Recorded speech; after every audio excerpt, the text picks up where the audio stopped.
Greetings, Earthlings. Cosmos here, once again, invading your screens and daring to discuss the significance of Udon Entertainment's upcoming MegaMan X solo series.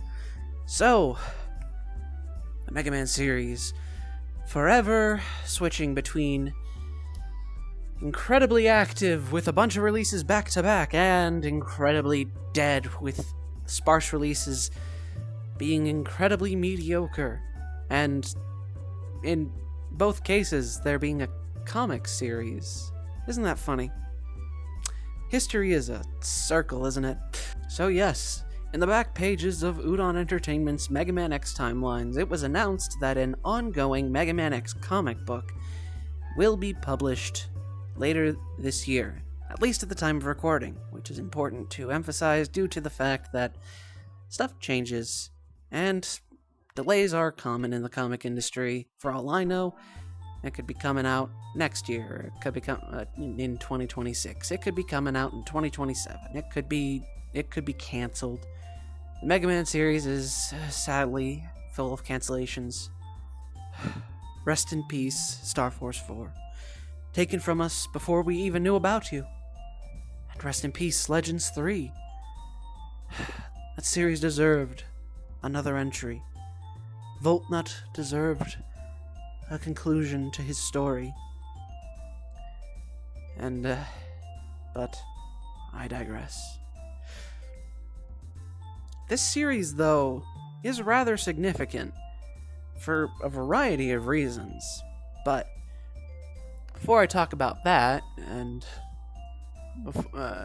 because this elevator seems to be taking its sweet old time and taking me to where I wanted it to go, I mean, goodness gracious, I thought it'd be there faster before I even started recording.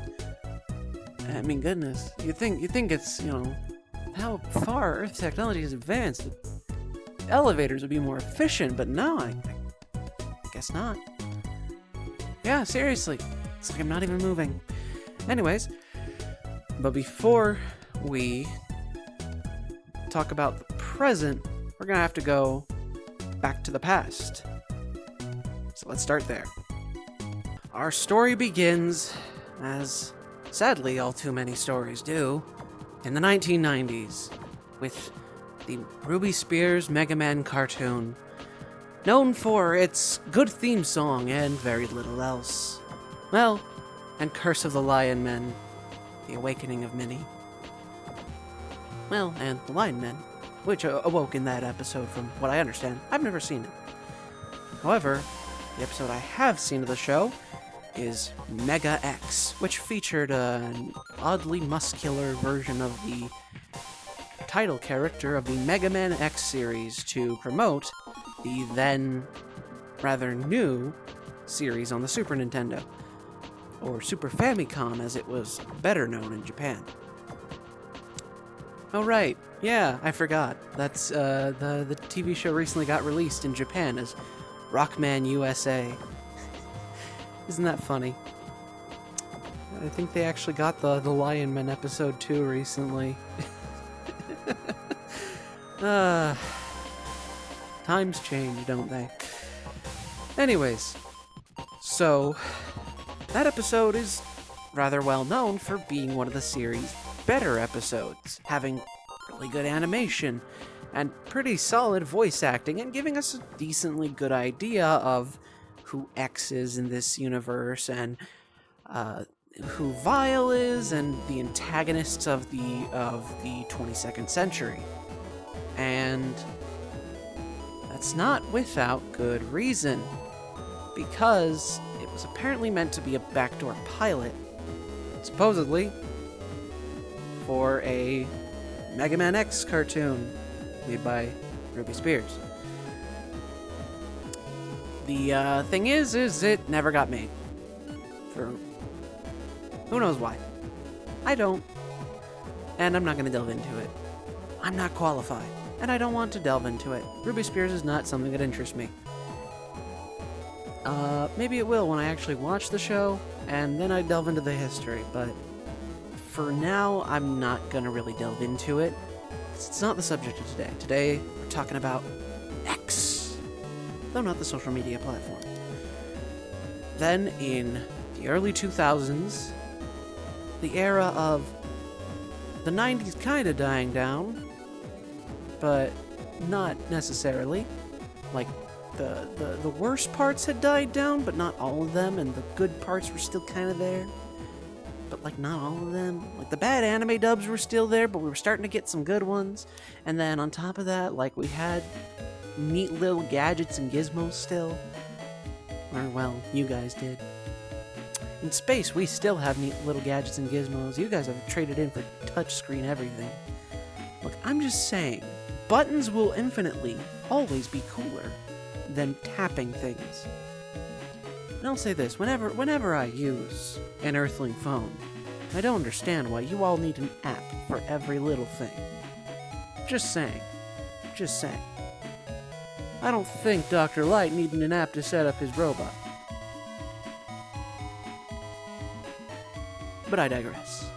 So, in the 2000s, there was a short-lived comic series published by Dreamwave Productions, or Dreamwave Comics, I forget which one it is, based on the classic MegaMan series. In it, Rocklight, the original MegaMan, goes to school, and in a couple issues, there's a backup story featuring Mega Man X, which is apparently meant to similarly be a backdoor pilot to an ongoing Mega Man X comic book. However, sadly, the main Mega Man comic got cancelled, and as a result, the X comic never got picked up. So, mark that as the second time an American company wanted to make something based on the X series, but didn't, just due to various reasons. And actually, I wouldn't be surprised if the reason the X cartoon that Ruby Spears wanted to make didn't get made because of Ruby Spears getting cancelled. So there's probably that. The Ruby Spears cartoon. I don't think that Ken Spears and I think it's Joe Ruby? Those two people. The people after which the company's named got canceled. I don't think canceling existed back then. But I digress. Again, back to the topic. See, conversations with me are less a straight line and more like a tree. There's many branches. I need to. There should be like a back on topic alarm, perhaps. Perhaps. So we get to time number three. There we go. That looks better. So now we're in the 2010s. The aforementioned wilderness years of Mega Man. Well, the first period of the first set. Mega Man was thoroughly dead in the water. Legends 3 had been cancelled. The Maverick Hunter first-person shooter, which nobody really wanted and probably would have been bad, was cancelled. Rockman Online had been cancelled. Mega Man Universe had been cancelled. Bunch of games have been cancelled. KG Inafune left Capcom. The only piece of Mega Man media that we were getting at the time was the comic series from Archie Comics, which nowadays is called, being retroactively called Mega Man Adventures by Udon in their republishing of it. And one arc that was published in it was called Dawn of X. And the Dawn of X arc focused heavily on the classic characters and the classic series characters and the X series characters, both dealing with the same threat across both time periods. How the classic series characters kind of set up the conflict for the X series characters to resolve that conflict later. And much like Mega X, because I haven't read the Dreamwave comic and its Mega Man X story, but I have read Dawn of X, and it fleshes out this version of 21XX very thoroughly. It gives a very solid idea of all these characters, and heck, Sigma feels very fleshed out. You can kind of see the ways in which, his character traits would later kind of be turned against humanity. Like the traits of his that, when on the side of good are great, make for a great leader, but when on the side of evil, not so much. You kind of can see those the shades of evil in him even then. You get to see Vile when he's a Maverick Hunter, which the series had never shown us at that point. You get to see X in his X, I think before he's even a Maverick Hunter, if memory serves. You get to see a bit of even civilian culture. You get to see a lot of really neat stuff, and it's a fun story. It's a fun arc. And the later Worlds Unite crossover also heavily features the MegaMan X cast. It focuses on the Archie Sonic characters, who had 2 comics that starred them. It features the Sonic Boom characters, who had 1 comic to them, and it featured the classic MegaMan characters who had a comic to them, to their name, and then it had the MegaMan X cast, who had no comic to their name, and yet they were incredibly prevalent. I mention them fourth because they start off the story, and I would argue and Sigma's the main antagonist of the entire storyline. Sure, it's kind of a grander Sega and Capcom crossover, and arguably it probably would have been better if it was treated a bit more like an event comic and had just focused from the start on being a Sega cross Capcom type crossover, or something like that. But that's a topic for another day. See, I can keep the tangents restrained, but only sometimes. But from what I understand, Archie wanted at the time to make a MegaMan X spin-off comic, much like how their Sonic comic had 2 different spin-off titles, Sonic Universe and Sonic Boom. Thing is, for various reasons, Sega and Archie decided to part ways, and Capcom also decided to part ways with Archie at the same time. With Archie Sonic, I know lack of sales was a factor, but seemingly Archie MegaMan was selling really well, even up to issue 55, whereas Archie Sonic was not selling good at the end there, to the point that issue 1 of IDW Sonic was, I believe, more than doubled sales of the final issue of Archie Sonic, and I believe still to this day outsells Archie Sonic's final issue. So I think that says something about where Archie Sonic was sales wise, possibly, but don't take my word for that because I'm not a reliable resource. But I do know IDW at least is successful enough amongst fans that the characters are canon and all that stuff, and the first issue and the comic has been financially well enough that IDW has kept it going and Sega has kept it going. So there is that. But yeah, obviously because of Capcom parting ways with Archie, we never got that spin-off comic, despite how even Worlds Unite, they gave plenty of great character moments to the X-cast, to X, Zero, and Axel, and fleshed out these characters very well. So that brings us to the present, where we have a brand new comic series from Udon Entertainment that has just been announced. Now this started with MegaMan Timelines, which had been announced well before. So we first had the Free Comic Book Day special, followed by the Classic Series Timelines issue, both of which were excellent, very fun returns to form. However, for either of those released, we had the oddly suspicious and really exciting republication of the Archie MegaMan series under the title of MegaMan Adventures. And what's interesting that they mentioned about that was that each volume would include new stories, and that there was the potential for the series to continue if it sold well. Now that's really exciting because personally, I really like it. I like that it explores how the robot masters function, how their limited personalities are, through the characters of Quake Woman / Tempo and Proto Man, or how the laws of robotics function in these characters through MegaMan himself. You know, how, like, for instance, MegaMan kind of embodies how he's able to be heroic because of the laws of robotics and because he was just programmed to help. Like, that was his general function, was just to help, and his programming interpreted that as, okay, helping Dr. Light would mean being heroic, being a superhero, basically.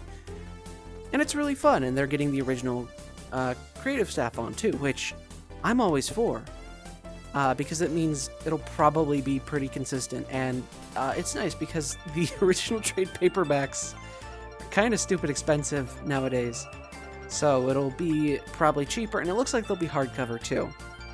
So you first had that, and then in the back of the very fun MegaMan X timelines, they announced an ongoing MegaMan X series. And I half wonder if Udon's intent is to have ongoings or storylines set up for just about every MegaMan series out there in some capacity. Like, maybe in the back of Zero timelines we'll get announcements of a Zero series or the X series.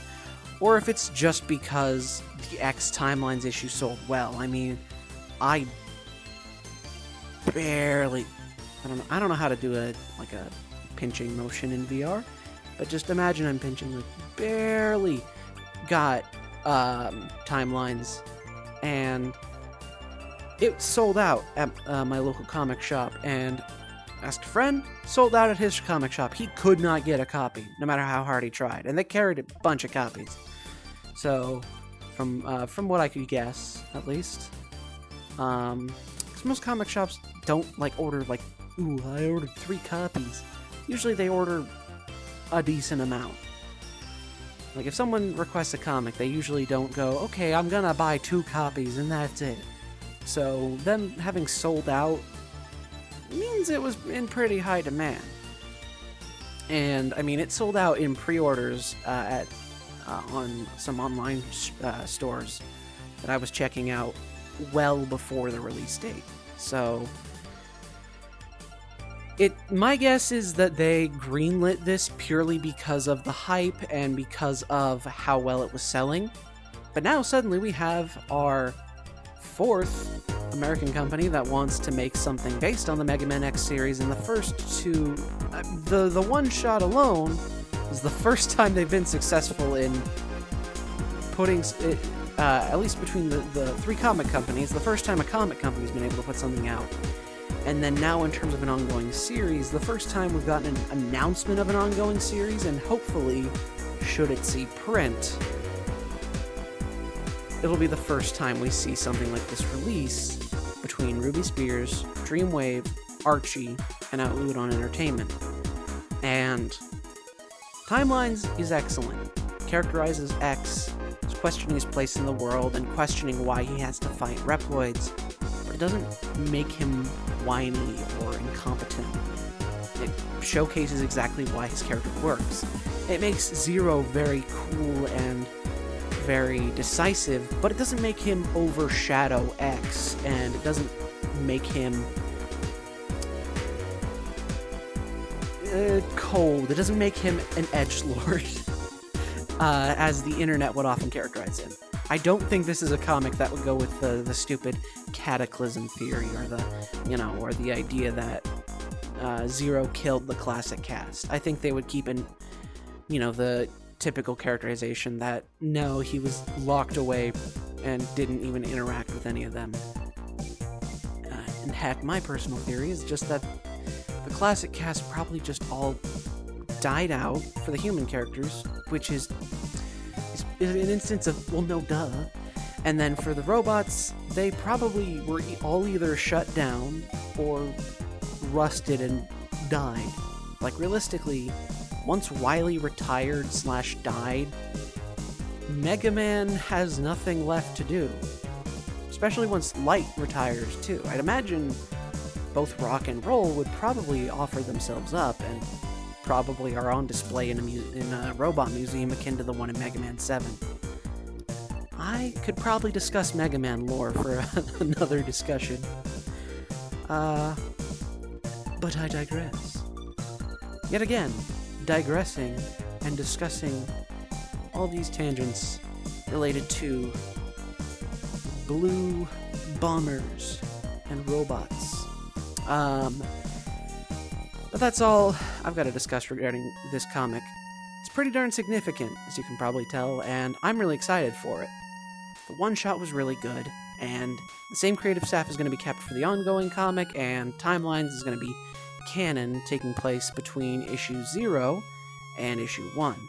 My guess is issue 0 will probably adapt Day of Sigma, because that's a significant event in the canon, and then issue 1 will continue where Timelines left off, since it doesn't necessarily end on a cliffhanger, but it ends on a, ooh, the adventure continues kind of stuff, where it's like, it's not a decisive ending. You know, it's like a, kind of feels like an Archie MegaMan issue.